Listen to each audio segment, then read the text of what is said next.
ఒకే ఒక పదం ప్రపంచంలో ఇద్దరు అత్యంత శక్తివంతమైనటువంటి గ్లోబల్ లీడర్ల మైండ్ గేమ్ ని ఎలా మార్చిందో తెలుసా? ఒకవైపు ఇజ్రాయెల్ ప్రధాని బెంజమిన్ నెతన్యాహు గారు మన ప్రధానమంత్రి మోడీ గారిని నా ప్రియమైన మిత్రమా అని పిలిస్తే మోదీ గారు కూడా అంతే ఆప్యాయంగా నా మిత్రమా అని చెప్పేసి స్పందించారు. కానీ కథ ఇక్కడే మలుపు తిరిగింది. మరోవైపు అమెరికా యొక్క అధ్యక్షుడు డొనాల్డ్ ట్రంప్ గారు కూడా అంతే ఉత్సాహంతో ప్రధానమంత్రి మోదీ గారిని నా మిత్రమా అని సంబోధిస్తే దానికి మోదీ గారు ఇచ్చినటువంటి రిప్లై ఏంటో తెలుసా? కేవలం థ్యాంక్ యూ ప్రెసిడెంట్ ట్రంప్ అని మాత్రమే. ఇక్కడ మన ప్రధానమంత్రి మోదీ గారు డొనాల్డ్ ట్రంప్ గారిని మిత్రమా అని సంబోధించలేదు, కేవలం ప్రెసిడెంట్ ట్రంప్ అని మాత్రమే సంబోధించారు. ఎందుకు ఈ తేడా? ఇజ్రాయెల్ ప్రైమ్ మినిస్టర్ నెతన్యాహు గారు మిత్రుడైతే ట్రంప్ గారు కేవలం ప్రెసిడెంట్ మాత్రమేనా? ఈ చిన్న ట్వీట్లలోనే భారతదేశపు అత్యంత శక్తివంతమైనటువంటి అంతర్జాతీయ రాజకీయ వ్యూహం అనేది దాగి ఉంది. ఈ రోజు మనం చూడబోయేది కేవలం ట్వీట్లు మాత్రమే కాదు, ప్రపంచాన్ని శాసిస్తున్నటువంటి భారతదేశపు గ్రేట్ డిప్లొమసీ మైండ్ గేమ్. మొదటి ట్వీట్ చూడండి. ఇజ్రాయెల్ ప్రధాని నెతన్యాహు గారు మన ప్రధానమంత్రి మోదీ గారిని ఉద్దేశిస్తూ భారతదేశ రాజకీయ చరిత్రలోనే అత్యధిక కాలం సేవ చేసిన ప్రధాని అని అభినందిస్తూ మై డియర్ ఫ్రెండ్ అని సంబోధించడం జరిగింది. దానికి మన ప్రధానమంత్రి మోదీ గారు కూడా మై ఫ్రెండ్ అని బదులివ్వడం జరిగింది. ఇక్కడ వ్యూహం ఏంటో తెలుసా? భారతదేశం మరియు ఇజ్రాయెల్ రెండు దేశాల మధ్య ఉన్నటువంటి బంధం కేవలం అధికారిక ఒప్పందం కాదు, ఇది ఒక ఎమోషనల్ మరియు స్ట్రాటజిక్ పార్ట్నర్షిప్. రక్షణ రంగం, సాంకేతిక, ఉగ్రవాద వ్యతిరేక పోరాటంలో ఇరు దేశాలు ఒకరినొకరు పూర్తిగా నమ్ముతాయి. ఇజ్రాయెల్తో భారతదేశం నడిపేది ఒక సెంటిమెంట్ డిప్లొమసీ. అక్కడ వ్యక్తిగత స్నేహానికి, దేశ ప్రయోజనాలకు ఒకే రకమైనటువంటి విలువ ఉంటుంది. అందుకే తాము ఇరువురు చేసినటువంటి ట్వీట్లలో ఫ్రెండ్ అనే పదానికి ఒకే రకమైనటువంటి గౌరవం లభించింది. ఇక రెండో వైపు రండి. డొనాల్డ్ ట్రంప్ గారు మన భారతదేశ ప్రధాని మోదీ గారిని ప్రశంసిస్తూ ఆయన ఒక గొప్ప నాయకుడని, బలమైన వ్యూహకర్త అని పొగుడుతూ మై ఫ్రెండ్ అని చెప్పేసి ట్వీట్ చేయడం జరిగింది. కానీ మన ప్రధానమంత్రి మోదీ గారు ట్రంప్ గారి ట్వీట్ కి బదులిస్తూ అందులో కేవలము ప్రెసిడెంట్ ట్రంప్ అని మాత్రమే సమాధానం ఇచ్చారు. ట్రంప్ గారు ఆశించినటువంటి ఫ్రెండ్ అనే పదాన్ని ప్రధానమంత్రి మోదీ గారు కావాలనే వాడలేదు. ఎందుకు? ఇక్కడే ఉంది అసలైన అంతర్జాతీయ రాజకీయ వ్యూహం. గతంలో పాకిస్తాన్ దేశం మన జమ్మూ కాశ్మీర్లో పహల్గామ్ దాడి అనేది చేసింది. అయితే చాలా మంది మన భారతీయ పౌరులు ఈ పాకిస్తాన్ చేసినటువంటి పహల్గామ్ దాడి వెనక అమెరికా కూడా ఉంది అని చెప్పేసి విశ్వసిస్తారు. అయితే దీని వెనక ఉన్నటువంటి నిజానిజాలు ఎప్పటికీ బయటికి రావు. అయితే ఆ సమయంలో ప్రెసిడెంట్ ట్రంప్ గారు ఒక రాంగ్ స్టెప్ వేయడం జరిగింది. అదేంటంటే ప్రెసిడెంట్ డొనాల్డ్ ట్రంప్ గారు తన ఫస్ట్ టర్మ్ లో మోదీ గారితో ఉన్నటువంటి స్నేహము మరియు వారిరువురి మధ్యలో ఉన్నటువంటి పరిచయాన్ని ఆధారం చేసుకొని భారతదేశం మరియు ప్రధానమంత్రి మోడీ గారు నాకు మంచి మిత్రులు, నేను ఎలా చెప్తే అలా నడుచుకుంటారు, నేనేం చెప్పినా కాదనరు అనే ఒక తప్పుడు ఆలోచనతోటి ఎప్పుడైతే భారతదేశం ఆపరేషన్ సింధూర్ ని ముగించిందో వెంటనే దానికి ఆయన క్రెడిట్ తీసుకోవడం మొదలు పెట్టాడు.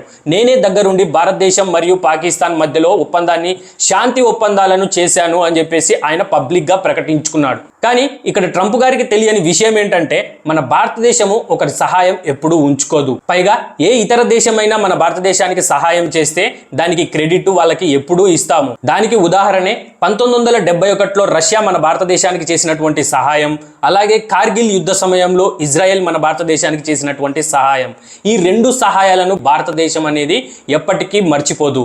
అలాంటిది భారతదేశానికి నువ్వు సహాయం చేయకపోగా పాకిస్తాన్కి దగ్గరుండి నువ్వే IMF లోన్లు అని చెప్పేసి, ఎయిడ్లు అని చెప్పేసి, F-16 యుద్ధ విమానాలు అని చెప్పేసి ఇవన్నీ దగ్గరుండి నువ్వే ఫండింగ్ ఇస్తూ పాకిస్తాన్ అనే తీవ్రవాద దేశాన్ని నువ్వే పెంచి పోషిస్తూ మన భారతదేశం పాకిస్తాన్ ఆర్మీ నుంచి వచ్చినటువంటి సీజ్ ఫైర్ ఫోన్ కాల్ ని దృష్టిలో పెట్టుకొని ఆపరేషన్ సింధూర్ ని నిలిపివేస్తే దానికి నేనే దగ్గరుండి పాకిస్తాన్ మరియు ఇండియా మధ్యలో శాంతి ఒప్పందాలు చేశాను, నాకు నోబెల్ ప్రైజ్ ఇవ్వండి అని చెప్పేసి ట్రంప్ గారు మన భారతదేశాన్ని మరియు ప్రధానమంత్రి మోదీ గారిని ఆయన కాలనీ లాగా నేను ఎలా చెప్తే అలా వింటారు అనే ధోరణిలో ఒక తప్పు చేయటం జరిగింది. అప్పటి నుంచి డొనాల్డ్ ట్రంప్ గారు మన భారతదేశాన్ని మరియు మోడీ గారి గురించి డిప్లొమాటిక్ వేలో కూడా కాకుండా ఆయనకు నచ్చిన విధానంలో, ఆయనకు నచ్చిన విధంగా వ్యాఖ్యలు చేసుకుంటూ ట్విట్టర్లో ట్వీట్లు చేసుకుంటూ వచ్చారు. ఆయన లూజ్ టాక్లను మరియు ట్వీట్లను బేస్ చేసుకొని మన భారతదేశంలో ఉన్నటువంటి మేధావులు, ఇండిపెండెంట్ జర్నలిస్టులు, యాక్టివిస్టులు ట్రంప్ గారి ట్వీట్లకు, ట్రంప్ గారి వ్యాఖ్యలకు సమాధానం చెప్పే ధైర్యం ప్రధానమంత్రి మోదీ గారికి లేదు లేదు అని చెప్పేసి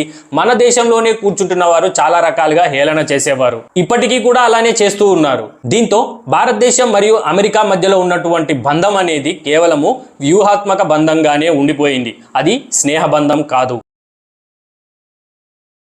ఈ రెండు స్క్రీన్ షాట్లు గమనిస్తే మనకు అర్థమయ్యే విషయం ఒకటే. భారతదేశ విదేశాంగ విధానం ఇప్పుడు ఎంత పరిణతి చెందిందో తెలుసా? ఒకప్పుడు ప్రపంచ దేశాలు చెబితే భారతదేశం వినేది.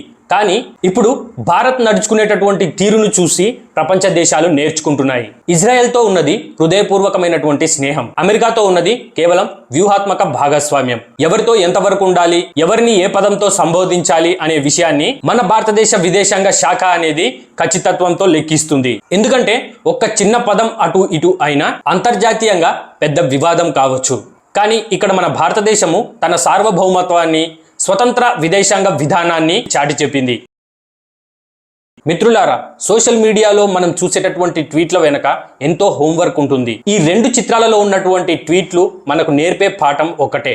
అంతర్జాతీయ రాజకీయాల్లో శాశ్వత మిత్రులు, శాశ్వత శత్రువులు ఉండరు. కేవలం దేశ ప్రయోజనాలు మాత్రమే శాశ్వతంగా ఉంటాయి. ట్విట్టర్ వేదికగా సాగినటువంటి ఈ మైండ్ గేమ్ లో భారతదేశం తన దౌత్య వ్యూహంతో మరోసారి గెలుపొందింది. ఒకవైపు స్నేహాన్ని కాపాడుకుంటూనే మరోవైపు అంతర్జాతీయ ప్రోటోకాల్ ని బ్యాలెన్స్ చేయటం కేవలం భారతదేశానికి మాత్రమే సాధ్యమైంది. మరి మన భారతదేశం యొక్క ఈ అద్భుతమైనటువంటి రాజకీయ వ్యూహంపై మీ అభిప్రాయం ఎలా ఉంది? మన భారతదేశ ప్రధానమంత్రి నరేంద్ర మోదీ గారు ట్రంప్ను ఫ్రెండ్ అని సంబోధించకుండా కేవలం ప్రెసిడెంట్ ట్రంప్ అని సంబోధించడం కరెక్టే అంటారా? కింద కామెంట్ సెక్షన్లో మీ అభిప్రాయాలను తెలియజేయండి. ఇలాంటి మరిన్ని ఆసక్తికరమైనటువంటి రాజకీయ విశ్లేషణల వీడియోల కోసం మన ఛానల్ని ఇప్పుడే సబ్స్క్రైబ్ చేసుకోండి. ఈ వీడియోకి ఒక లైక్ కొట్టి షేర్ చేయండి. జై హింద్.